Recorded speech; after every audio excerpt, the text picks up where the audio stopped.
Ever since I became pastor in the Archdiocese of Toronto, I've tried to emphasize two things in terms of my own kind of pastoral approach. First of all, the importance of prayer, but also the importance of study.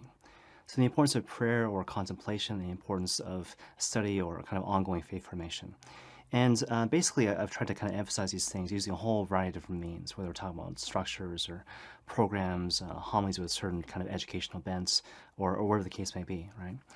But the thing I want to suggest to you is that this particular emphasis in terms of, again, study and prayer is not something that I've kind of made up. Like, it's not based on my own kind of personal preference, but rather it is something which is very much grounded in the Catholic tradition. In particular, I might suggest in the theology of the Sacred Heart of Jesus.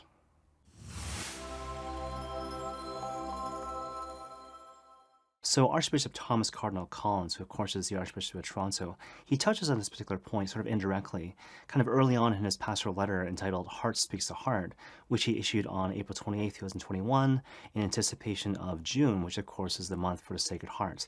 And early on in this letter, he touches upon this idea of the convergence of three different elements or three different faculties in the human person: the intellect, the will, and the heart. So just to kind of run through these things one at a time. First of all, this notion of the intellect, right? The role of the intellect is to grasp and understand the truth, because truth matters, right? Truth is real. Truth, quite frankly, is the truth, right? So again, that's the particular role of the intellect, to grasp or understand the truth.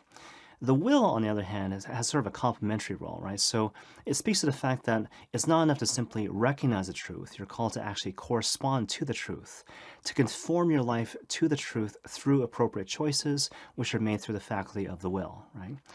But Cardinal Collins, he kind of continues on and he says, like, the faith experience, the lived out faith experience, which is based solely on the intellect and the will, is not enough. It can quickly descend into mere busyness, for example, or sterility, or being flat out cold, which is why you need the hearts. Because what is the heart and the mind and imagination of the Holy Catholic Church? The heart represents the core of the human person, the source of affectivity or emotion, and on top of that, a center of all relationship, right? So again, the whole idea is that to be a complete person, to be a whole person in the mind and imagination of the church, you need the proper conversions of all these three different things. Again, the intellect, the will, and the hearts. Okay, now obviously that kind of begs the question, what does this all kind of look like, practically speaking? Well, perhaps I might suggest that it looks like a life which is marked by consistency, faithfulness, and steadiness. And so again, consistency, faithfulness, and steadiness, which speaks to the fact that true greatness is never achieved in a single day. True holiness is never achieved in a single day, but rather these things are the product or the fruit of a life well lived over a long period of time, which presumes good habits, right? The habit of prayer, the habit of study, the habit of contemplation, the habit of corresponding to the duty of the moment. Where does God want me to be, and what does He want me to do? And am I attending to the few things the Lord wants me to do carefully and well? And on top of that, this habit of accepting entirely God's particular will for my life, moment to moment, for better, for worse, for richer, for poorer, whatever the case may be. And you see, in this again, we find the image of the Sacred Heart of Christ. Because if you think about it, what's the primary function of the heart? The primary function of the heart, of course, is to pump blood throughout the rest of the body, in a way which is consistent, faithful, and steady, thereby reflecting the nature of true love, right? So again, you think about it, true love is not demonstrated in a single instance. True love, true, deep, and authentic love is demonstrated over a long period of time. Again, a life well lived over a long period of time. A life which is very much consistent, faithful, and steady. And on top of that, in the words of Cardinal Collins, even slightly boring, right? Now, what's interesting is that from the outside perspective, a life like that might seem to be insignificant, but it's actually bringing about great transformation on the part of that particular individual, right? Because the whole idea is that if I'm faithful to those few things the Lord wants me to do carefully and well, if I tend to those habits, again, that the Lord wants me to incorporate in my life, whether we're talking about, again, prayer, contemplation, study, attentiveness to the duty of the moment, acceptance of God's will in all things, what'll happen is that over time, I'll come to adopt the mind and the will and the heart of Christ the Lord, right? I'll slowly take on His sentiments. I'll slowly come to love what Christ loves and hate what He hates, to become another Christ in this world in a way which is sort of mysterious even unto myself, right? And you see, in this, we find a certain parallel with the theology that you find in the Gospel of Mark, chapter 4, right? The theology of the mustard seed. To what should we compare the kingdom of God? To a seed, to a mustard seed, the smallest of all seeds, which of course grows into the greatest of all shrubs, in a way which defies explanation even to the sower himself. So let me kind of close things off with an example that I kind of came across recently in the context of my own life. So, as you probably know, I graduated from St. Augustine Seminary in Scarborough, Ontario, a long time ago before I became a priest in the Archdiocese of Toronto. And especially recently, the seminary has been producing a lot of really tremendous videos actually on YouTube. And so recently they just completed a series of videos to kind of lead up to the Solemnity of the Sacred Heart.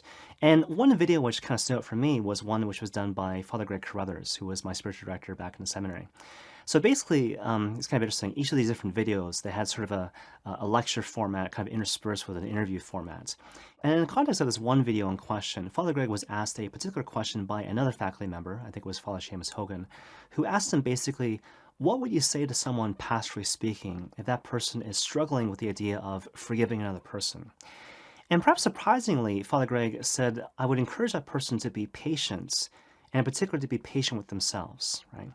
And then he went on to say that in the aftermath of having been wronged by another person, and so let's say, for example, your love has been rejected, we need to get to the point where we can withdraw from our hearts two different swords prior to forgiving the other person, right?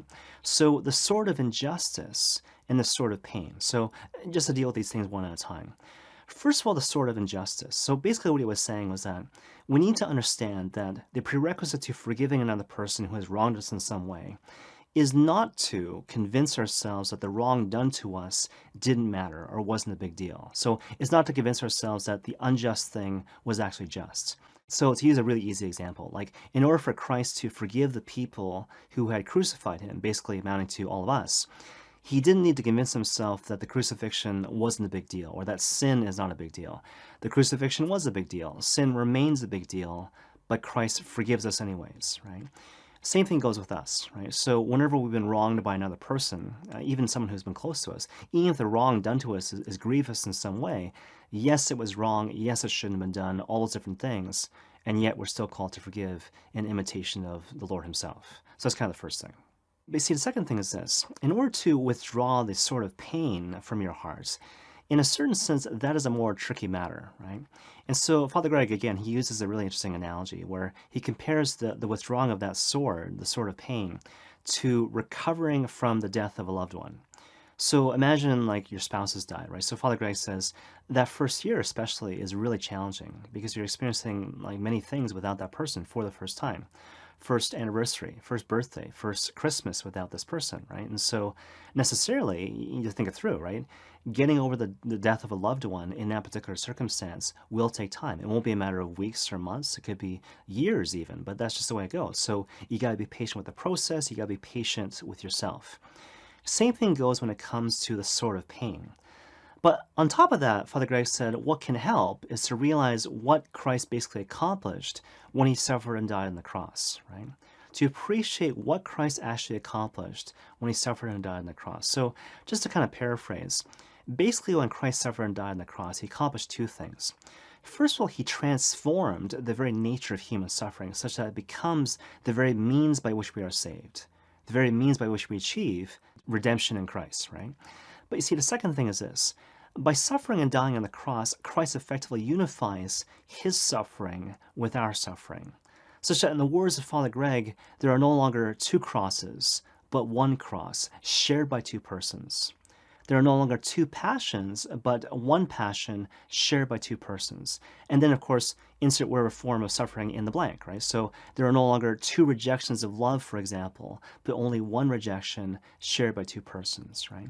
And the whole idea is that once I come to accept, again, this unity between Christ's sufferings and my own sufferings, somehow that experience of acceptance and sharing in the cross of Christ brings about my own redemption, brings about my own transformation, if you will, right? So I eventually get to the point where I can actually forgive my neighbor, right? And of course, the underlying point is that this is a really striking example of all those different elements we talked about earlier working in concert to bring about the redemption of the human person, whether we're talking about the intellect, the will, or the hearts. So just to kind of think it through, right? So through the use of the intellect, I come to understand ideally that I don't have to convince myself that the unjust thing was actually just before I can forgive my neighbor. Through the use of the will, I come to accept the reality of that truth, as well as the corresponding reality that my sufferings are actually united with the sufferings of Christ.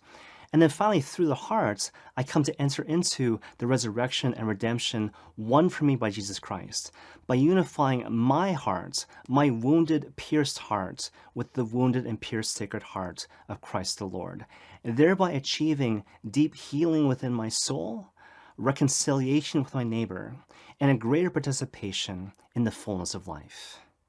And may God bless you all.